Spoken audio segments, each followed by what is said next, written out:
Greetings once again, guys, and welcome yet to another episode where today our main focus is going to be in the book of Matthew chapter 8, and we're specifically going to look at verse 23 to 27, right? That is where our main focus is going to be today, Matthew chapter 8, verse 23 to 27. Now, if I'm just to give you a brief overview of what was going on, this is when Jesus was actually in the boat with the disciples, right? And there was a storm that came, and now the storm was shaking the boat, and now the disciples panicked and they started asking themselves, Jesus, how come you sleep when there is a storm? Guys, there are some people who have the capacity to sleep during the storm. There are some people who have the capacity or the ability to sleep even when the economy is going down.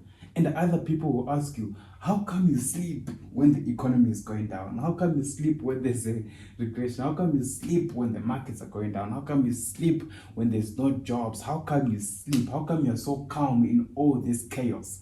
This is the situation that Jesus Christ is actually facing here in Matthew chapter 8, verse 23 to 27. Jesus, in all of this, the Bible records to us. Now, I would ask you to go and read it in your own time. Jesus, in all of this, he then gets to a point where he says that, how come you guys are panicking, O ye of little faith? How come you are panicking now that there is actually a storm?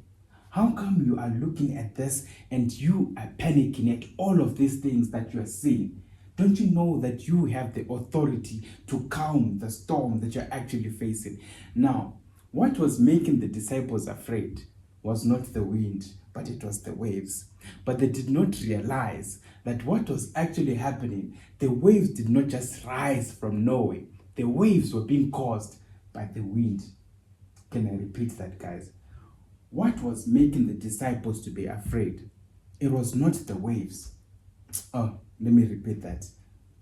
What was making the disciples to be afraid? It was not the wind, but it was actually the waves. This is what was happening. The disciples were afraid of the waves and not the wind.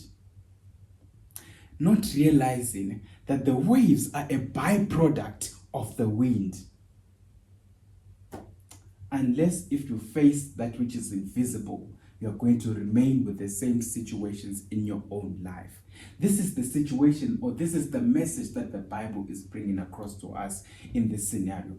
The disciples had to look at their problem not from a physical stance, but they had to look at their problem from an invisible part to ask themselves, what is actually causing these waves to rise? For the waves cannot just rise on their own. Right?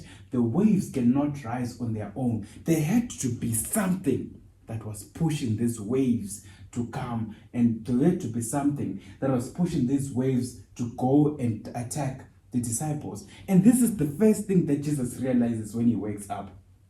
The first thing that Jesus does, he does not address the waves. Guys, keep that in mind. Jesus does not address the waves. Jesus does not look at the waves and say, be still to the waves. No, he looks at the wind and he addresses the wind, for the wind is the source of the problems. Before you attack the economy, before you attack what is happening in your physical life, before you attack the delay that is happening in your life, before you attack not getting jobs in your life, ask yourself, this I can see, but what is causing this to happen? That is where your answer and your solution is. And this is what the Bible is revealing to us over here, that if we keep attacking the waves, the wind is still going to keep on blowing, guys. This is what the Bible wants us to understand. Unless if we address that which is invisible, we are going to remain with the same results. This is what Jesus Christ understood. He understood this phenomenon, and he understood that, you know what? If I am going to calm the waves, I need to look at the wind. For if I just address what I see here, when I look at the waves, the wind is going to keep on blowing. And I'm going to remain with the same problem over and over and over and over again. You find out that today you managed to calm the waves, but tomorrow again the waves rise again, and you ask yourself, why does this problem still keep on occurring even though I did A, B, C, and D? The reason why it keeps occurring is because you're attacking the waves.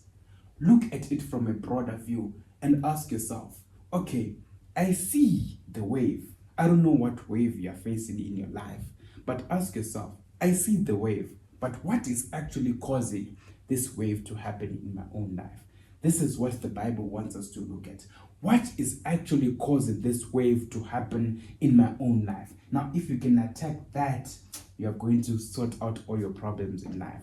But as long as you keep attacking the wave and you keep attacking the wave, you're going to remain exactly where you are. And this is the message that we have today, guys. That remember, it is not the wave that is causing the problem. Yes, there's now depression. But what is causing this depression to come? You know, you've been told, drink tablets and the depression will go. But you're fighting the wave. What is causing the depression to come? There's anxiety. Yes, that is the wave. It's a byproduct of the wind. Don't attack the wave, guys. Attack the wind. What is causing the anxiety? What is causing the depression? That is where your answers lie. You ask yourself sometimes, this and this is not happening in my life, and you try to join A, you try to join B, you try to ask yourself, the car is not starting, and you try to wash it. Guys, is washing the car going to cause it to start? No. Look at other aspects. Does it have an engine? What is actually causing? What is the root cause? For if you just touch on what is on the outside, guys, you are not going to go anywhere. This is our message for today, guys, and our message and our lesson that we extract from the book of Matthew chapter 8, verse 23 to 27. Just keep in mind, it is not the wave that you're after, but it is the source of the wave. What is causing the wave to rise in your life? That is what you should look at. Now, until we meet again next time, guys, it's been a pleasure. May the peace of God and the sweet fellowship of the Holy Spirit be with you now and forevermore. Now, until next time, take care.